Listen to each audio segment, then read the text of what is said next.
अस्सलाम वालेकुम नाजरीन। इस केस के आगाज़ में बामसी ने अपनी दोनों तलवारें आयदोमुश की गर्दन पर रखी हुई थीं। सुल्तान गियासुद्दीन आयदोमुश को कहता है, तुम दिन दहाड़े मेरे रियासती खेमे पर हमला करके मुझे मारना चाहते थे, मुझे बताओ तुम किसके कुत्ते हो। आयदोमुश कहता है, असल गद्दार तुम हो, तुमने मरहूम सुल्तान अलाउद्दीन को कत्ल किया था, अमीर हजरत तुम सबको ख़त्म कर देंगे।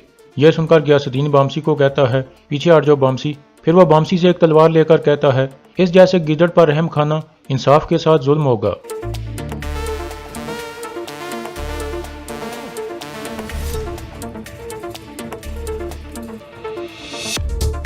इस तरह गियासुद्दीन आयदोमुश को मार देता है और फिर कहता है, अगली बारी सादतीन की है। दूसरी तरफ सिवास में अर्तुगरुल को गिरफ्तार करके सादतीन के बड़े खेमे में बिठा दिया गया था। इतने में सादतीन वहां पहुंच जाता है और वह अर्तुगरुल से पूछता है, तुम्हें चोरी छुपे यहाँ कौन लाया अर्तुगरुल, और वो दो कमांडर कौन थे। गुनल्ब कहता है, कोई भी नहीं जानता कि वो दो कमांडर कौन थे अमीर हजरत। सादतीन कहता है, अगर हमें यह पता चल जाए कि वो दोनों कौन थे तो फिर हमें पता लग सकता है कि यहाँ आने में अर्तुगरुल की मदद किसने की। अर्तुगरुल कहता है, वो रियासत के दो बहादुर और वफादार जवान थे जो तुम्हें मारने के लिए आए थे। तुम सुल्तान बनना चाहते हो, जान लो कि उन जैसे बहुत हैं, आज नहीं तो कल कोई और आएगा और तुम्हारा ये शैतानी सर उतार देगा। सादतीन कहता है, तुम्हारा सर मैं सबके सामने खुद उतारूंगा अर्तुगरुल, मैं तुम्हारे सर को बाहर पूरे मैदान में घुमाऊंगा, लेकिन पहले मुझे उन दो कमांडरों की शनाख्त बताओ। इतने में दो सिपाही एक अंगारों की अंगीठी ले आते हैं जिसमें एक लोहा रखा गया था।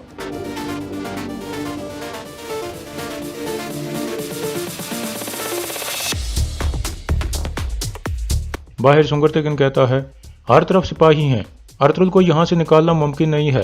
तुर्गुत कहता है, अब वो बाई पर तशद्दुद करके उनका मुंह खुलवाने की कोशिश करेंगे। सुंगर कहता है, अर्तुगरुल नहीं बोलेगा, कोपिक भी ये अच्छी तरह से जानता है।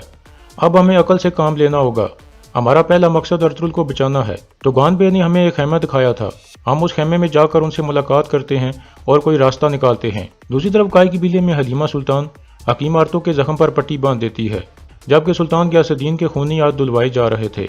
इतने में सुल्तान का एक आदमी अंदर दाखिल होता है और बताता है कि अर्तुगरुल साहब ने अमीर कामेरी को बचा लिया है और अब वो अपने साथियों के साथ सादतीन के पड़ाव की तरफ चले गए हैं। यह सुनकर सब बहुत खुश हो जाते हैं। सुल्तान कहता है, बहुत खूब, मुझे कोई शक नहीं था कि अर्तुगरुल साहब कामयाब हो जाएंगे। इतने में हकीम आरतुग कहता है, गिदड़ों को पता चल गया है कि आप यहाँ हैं सुल्तान, अगर आप इजाज़त दें तो मैं अर्तुगरुल साहब के वफादार तुर्क सरदारों को यहाँ आने की दावत दूँ। उनकी मौजूदगी हमारे इत्तेहाद को मजीद मजबूत करेगी और आपकी हिफाजत के लिए भी ऐसा करना ज़रूरी है। सुल्तान कहता है, आपने सही सोचा है अर्तुग साहब, उनको यहाँ आने की दावत दे दें, जो रियासत के साथ वफादार हैं वो ज़रूर आएंगे। दूसरी तरफ सिवास में सादतीन अर्तुगरुल से पूछ रहा था, मुझे बताओ कि तुम्हारे सहूलतकार कौन हैं, लेकिन अर्तुगरुल उसे कुछ भी नहीं बताता। फिर सादतीन गर्म लोहा उठाकर अर्तुगरुल की तरफ बढ़ता है।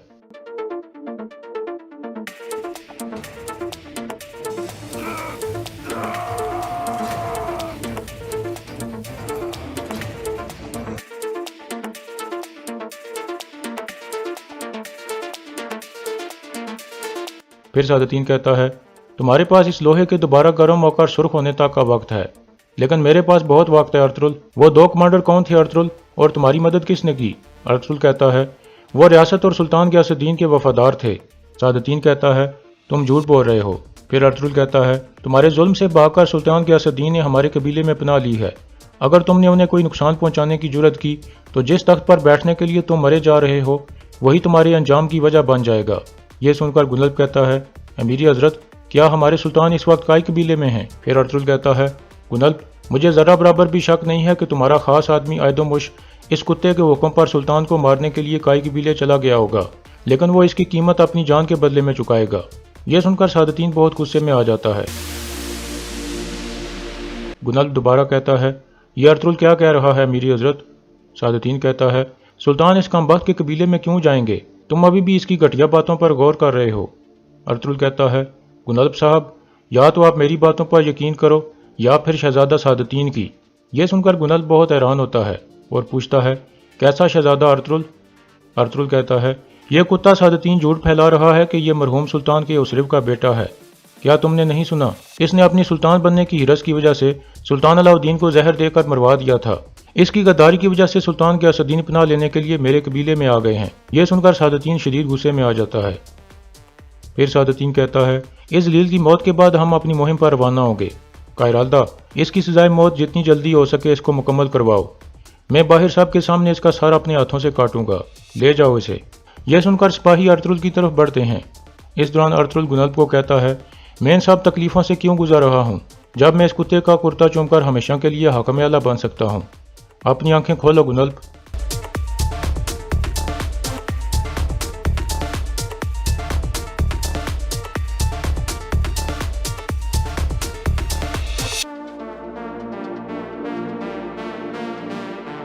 फिर सादुद्दीन गुनल्फ को कहता है, इंशाल्लाह अब हम रियासत के गद्दारों से निपट लेंगे, तुम जा सकते हो।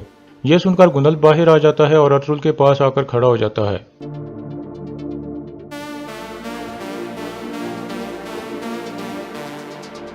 इसी दौरान एक खेमे में तुर्गत और सुंगर अमीर उसामतीन से मुलाकात कर रहे थे। उसामतीन कहता है, अब एक ही हल है, अगर हम किसी तरीके से सादुद्दीन को काबू कर लें तो हम उसकी जान के बदले में अर्तुगरुल साहब की जान का सौदा कर सकते हैं। तुर्गत कहता है, एक जगह है जहां हम ये काम कर सकते हैं। जैसे ही वो खेमे से निकलकर सामने आएगा तो हम फौरन उसे दबोच लेंगे।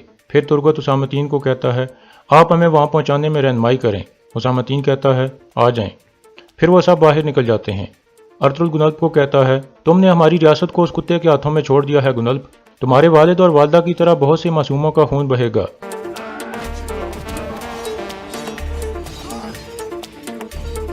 इस तरह गुनल्फ उन सब को रोक लेता है और कहता है, ठहर जाओ, अर्तुगरुल पर अमीर सादुद्दीन का हक है। इसी दौरान अंदर सादुद्दीन को कुछ ख्यालात आते हैं जिसमें अर्तुगरुल ने उसकी बेइज्जती करवाई थी। फिर सादुद्दीन संदूक से एक तलवार निकाल लेता है और कहता है, यह तलवार मुझे सुल्तान अलाउद्दीन ने एक दफ़ा तोहफे में दी थी जब मैंने उनकी जान बचाई थी। अब मैं उसी सुल्तान की तलवार से अर्तुगरुल का सार उतार दूंगा जिसकी वजह से अर्तुगरुल मेरे खिलाफ लड़ाई कर रहा है, लेकिन मैं इस तेज तलवार से उसकी आसान मौत नहीं होने दूंगा। यह कहकर वो तलवार की धार को खराब करने लगता है। कुछ देर बाद वो बाहर की तरफ चल पड़ता है।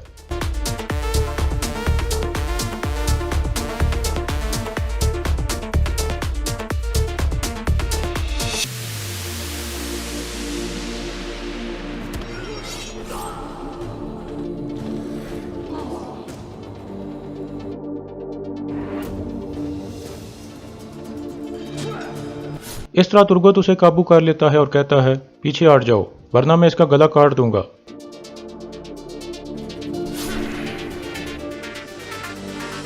यह तुर्गत का ख्याल था।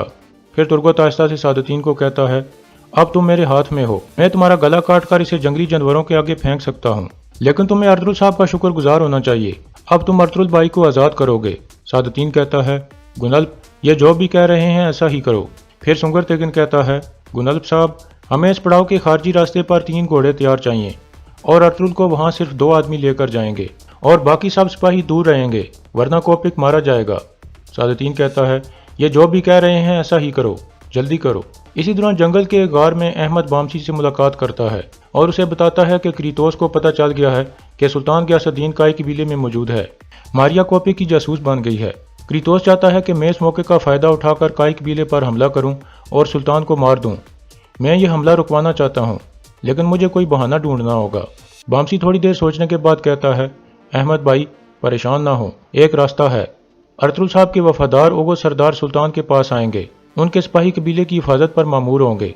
आप जाकर गवर्नर क्रीतोस को बताओ कि ओगो सरदारों की मौजूदगी में कबीले पर हमला करना नामुमकिन है। अहमद कहता है, बहुत अच्छे कमांडर बामसी, इस तरह ये हमला तो रुक जाएगा, लेकिन ज़्यादा देर ऐसा नहीं रहेगा।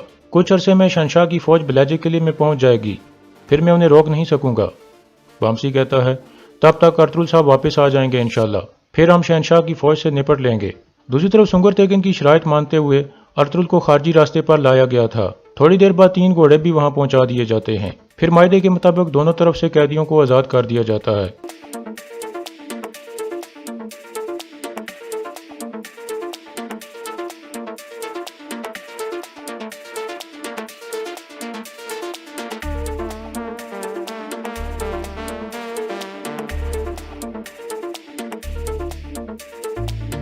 दरमियान में अर्तुगरुल और सादुद्दीन कुछ बातचीत करते हैं। सादुद्दीन कहता है, मेरा गुस्सा तब तक ठंडा नहीं होगा जब तक मैं काई कबीले के हर शख्स को मार नहीं देता। अर्तुगरुल कहता है, तुम्हारा गुस्सा तुम्हारे साथ दफन हो जाएगा कोपिक, मैं खुद तुम्हारा सार उतारूंगा इससे पहले कि तुम किसी को नुकसान पहुंचा सको। यह कहकर अर्तुगरुल आगे बढ़ जाता है।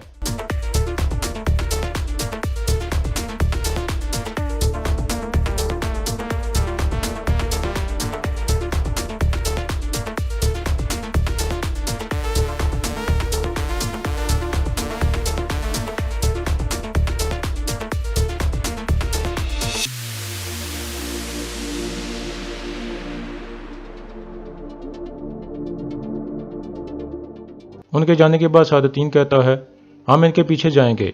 कैराल्दी कहता है, आप परेशान ना हो अमीरी हजरत, ये ज़्यादा दूर नहीं जाएंगे, मैंने इनके घोड़ों के खुर उतार दिए हैं। सादतीन कहता है, बहुत अच्छे कैराल्दा, हम फौरन निकल रहे हैं। लेकिन गुनल्ब किसी गहरी सोच में डूबा हुआ था। सादतीन कहता है, क्या तुमने मेरी बात सुनी है गुनल्ब? फिर गुनल्ब कहता है, हम उन्हें ढूंढेंगे अमीरी हजरत। फिर तुगान भी आहिस्ता से कहता है, मैं जानता हूँ वो कहाँ जाएंगे क्राजा।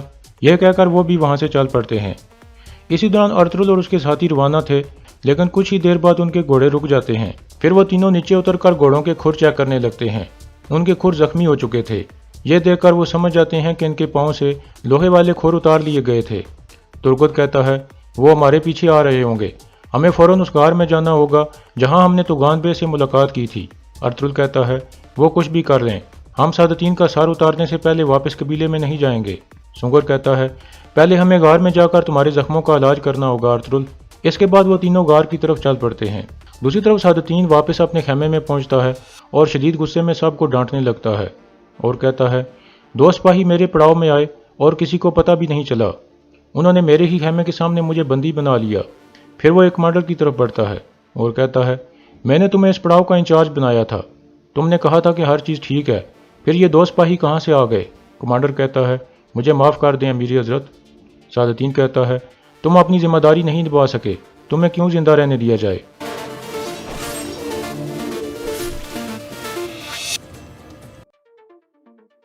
कायराल्दा, इसकी लाश को जानवरों को खिला दो।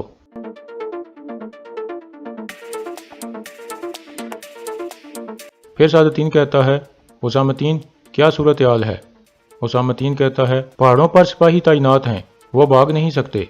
फिर तुगान पे कहता है, अमीरी हजरत सिर्फ एक जगह है जहाँ वो जा सकते हैं।